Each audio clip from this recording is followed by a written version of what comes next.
Thanks. You'll never see me again.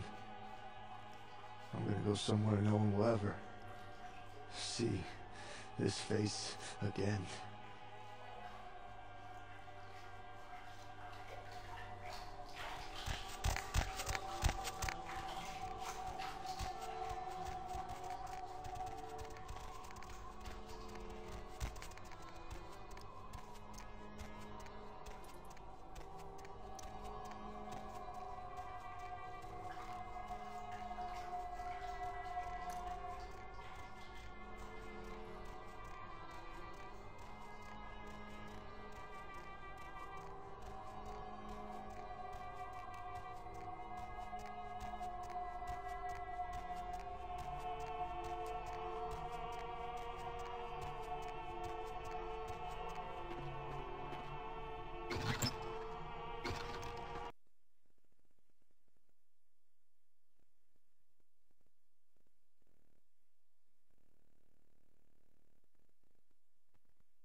I knew Johansen would lure the servant to Satan, but I set this help for the Archfiend himself.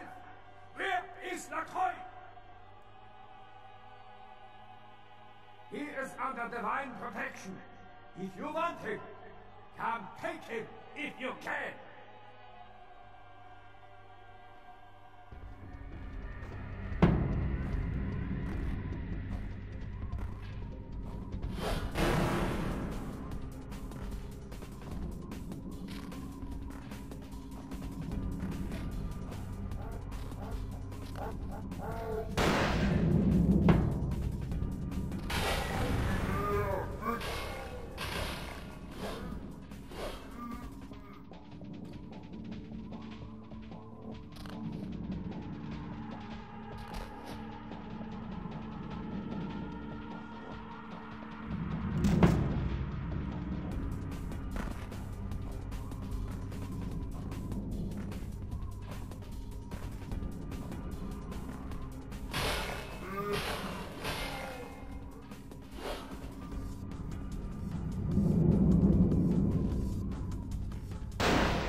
I told you everything. There's no reason for you to keep me here. Let me go!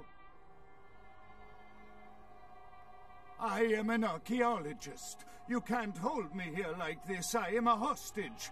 I do not need protection. Bring me back to my hotel at once. Yeah, okay. Anything, just get me out of these caverns and away from these crazies. I think I'm starting to get pneumonia.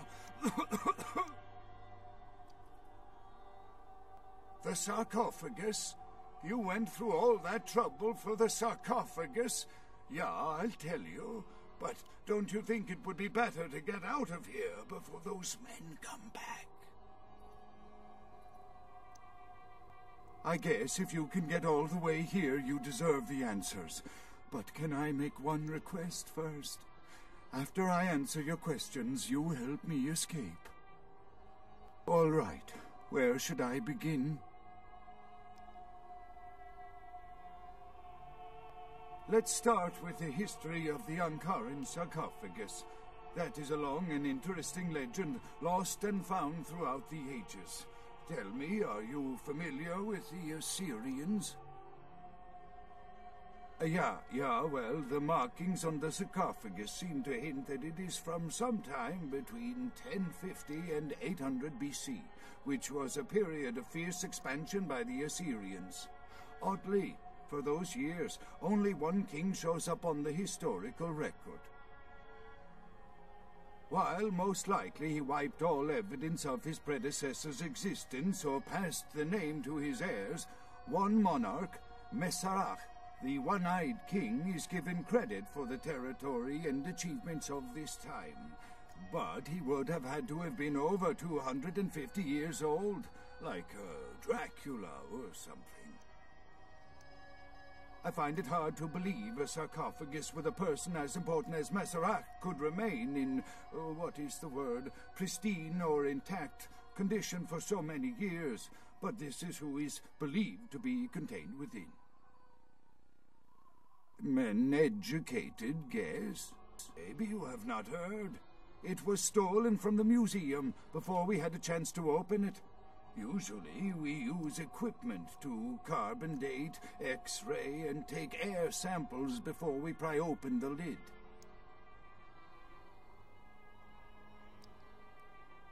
You know, it is interesting that you ask me that. The goddess on the outside of the sarcophagus was Lamashtu. In Assyrian myth, Lamashtu was an evil demoness who preyed on humans. Many people cite her as the mother of vampire myth, and the engravings on and found around the sarcophagus portray a regal figure drinking the blood of his enemies. Now, this image is found in many cultures, specifically among those of royal lineage, but there is a quite scientific explanation. A disorder known as porphyria. In short, it is caused by a deficiency of the iron in the blood, and in many cultures, for the nobility that could conceivably get away with the cure, the treatment was to drink human blood. Perhaps drinking the blood of your enemies is, if nothing else, symbolic. It can inspire fear in your foes and dissidents. Don't misunderstand me. I in no way believe it was a vampire. Vampires, that's what caused this whole mess. These maniacs believe they exist. That is, you see, in archaeology, one can spend years looking for a dig site, following local rumors, studying old maps. It's a complicated process, very boring. Finding and organizing a dig is the least interesting part of an archaeologist's job. Trust me, you don't want to hear about it. That I can't be sure of, nor can anyone. But I promise you it is more likely to be filled with, gummy bears than vampires. Perhaps maybe a mummy, but not likely the kind to go about chasing Abbott and Costello. Not much, really. I'm an archaeologist, not a mythologist. But I do know that Lamashtu, the Assyrian demoness, was thought to have been the inspiration for Lilith, the first wife of Adam in the Jewish Old Testament, another source of the vampire myth. Ah, quite interesting. There is a surprisingly complex mechanical